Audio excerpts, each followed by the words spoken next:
10 Common Misunderstandings About the Napoleonic Era.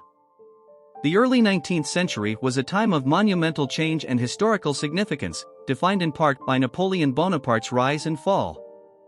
This era, while often associated with the Corsican-born leader's military genius, holds many complexities and misconceptions that merit clarification. Number 1. Napoleon versus Davout, a comparative analysis of military genius.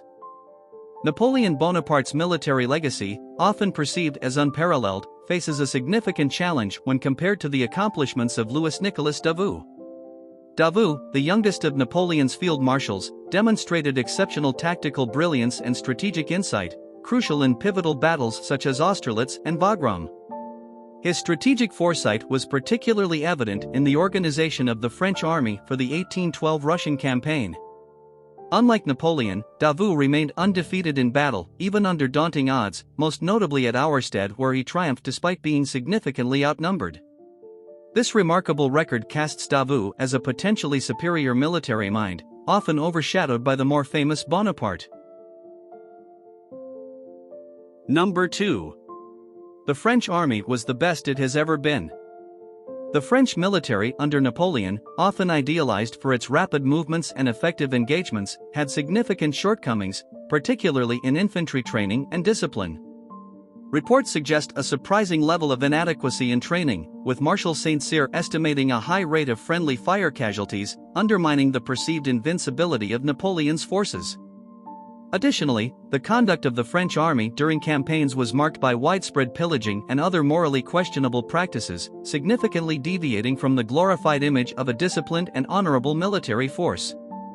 These aspects reveal a more complex and less flattering picture of the French military under Napoleon, contrasting sharply with the popular narrative of an elite and unbeatable army. Number 3. Napoleon started off effectively unbeatable. Napoleon Bonaparte's early military career defies the simplistic narrative of unchallenged brilliance, revealing a trajectory marked by both striking victories and significant setbacks. The Battle of Caldiero in 1796, where he suffered a rare defeat at the hands of Joseph Alvinczi, and the Siege of Acre in 1799, which marked a major blow to his Egyptian campaign, exemplify his fallibility. These instances, far from diminishing his stature, actually underscore his capacity for adaptability and growth. Napoleon's ability to learn from his failures and modify his strategies played a pivotal role in his ascent as a military tactician, setting the stage for his future triumphs and the establishment of his legend. Number 4. The Louisiana Purchase, a calculated strategy.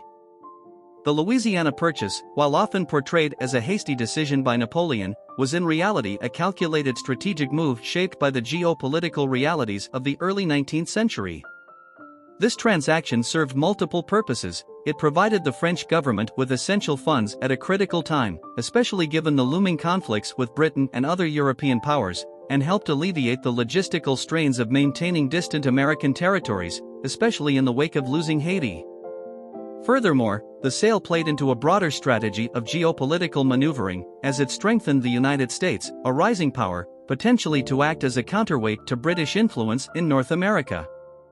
This astute deal reflects Napoleon's ability to make pragmatic decisions based on an acute understanding of the international political landscape, far beyond mere financial considerations. Number 5.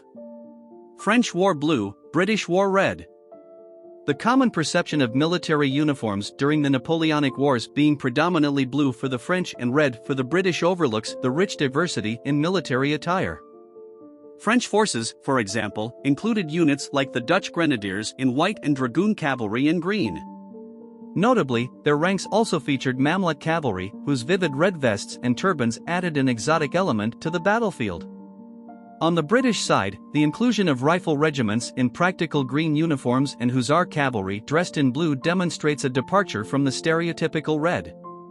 This variety in uniforms reflects the wide-ranging nature of the armies involved and the complexity of military organization during this period. Number 6. It was a highlight for France as a nation. While Napoleon Bonaparte's military conquests have been extensively celebrated, his domestic policies and their impact on France paint a more complex picture. The Continental System, an economic strategy primarily aimed at weakening Britain's trade supremacy, inadvertently inflicted significant financial strain on France and its allies. This embargo not only disrupted commerce but also contributed to widespread economic distress among the French populace. Furthermore, Napoleon's reversal of the abolition of slavery in 1802, a decision driven by economic and political motivations, is a blemish on his reign, particularly evidenced by the subsequent loss of the valuable colony of Haiti in 1803. Despite his efforts to undertake humanitarian projects, these actions underscore a period marked by economic turmoil and moral controversies, offering a counterpoint to the narrative of his rule as an era of unalloyed prosperity and success. Number 7. Russians deliberately defeated Napoleon by retreating until winter. The portrayal of Russia's strategy during Napoleon's 1812 invasion as a well-orchestrated retreat to ultimately cripple the French forces is a matter of historical debate. In-depth analyses, such as those by Vincent J. Esposito and John R. Elting, indicate a lack of evidence for a premeditated strategy of attrition on the Russian side.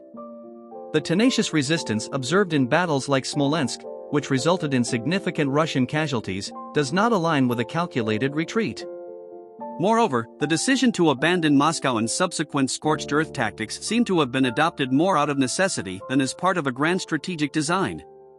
These aspects suggest that the Russian military response was more a series of tactical reactions to the unfolding situation rather than a master plan to exploit the vastness of Russian terrain and the severity of its winter against Napoleon's invading army. Number 8. Waterloo, a symbolic end, not a strategic turning point. The Battle of Waterloo, despite its dramatic portrayal and symbolic significance, was not the decisive factor in the fall of Napoleon's empire. By the time of this battle, Napoleon's France was already beleaguered by economic woes and outnumbered by the combined might of Austria, Russia, and Prussia. As historian Owen Connolly elucidates in Blundering to Glory, even a victory at Waterloo would have been a Pyrrhic one for Napoleon. His empire was crumbling under the weight of economic strain and widespread opposition. The battle, while a defining moment in European history, marked less a strategic defeat and more the inevitable conclusion of a long period of decline. Waterloo's true legacy lies in its enduring mythos, symbolizing the end of an era rather than a pivotal military defeat that changed the course of history. Number 9. The invasion of Russia was Napoleon's downfall. Labeling the 1812 invasion of Russia as Napoleon's defining blunder oversimplifies the complex web of factors leading to the downfall of his empire. The British naval blockade had already critically weakened the French military by cutting off access to vital resources like gunpowder, severely compromising their operational effectiveness. Moreover, the Continental System, Napoleon's economic warfare strategy against Britain, failed to yield the desired impact, instead straining relationships within his alliances. Prior military setbacks, such as the defeat at Ospern-Essling, showcased the growing tactical adaptability of Napoleon's adversaries. Thus, the Russian campaign was not an isolated error but the culmination of a series of strategic, logistical, and diplomatic failures. The invasion's disastrous outcome can be viewed as the tipping point, accelerating the empire's decline, but it was built upon a foundation of preceding challenges and miscalculations. Number 10. Russian winter defeated Napoleon. The Russian winter of 1812 is often cited as the primary factor in the demise of Napoleon's Grand Army, but the campaign's failure was predestined by a series of earlier misfortunes. The army's march through Poland had already been marred by supply shortages, rampant disease, and mass desertions, severely diminishing its strength. The winter conditions exacerbated these existing problems, dealing a final crushing blow to an already weakened army. This disastrous campaign underlines the importance of logistics and preparation in military strategy, showcasing how Napoleon's oversight in these areas contributed significantly to his eventual defeat.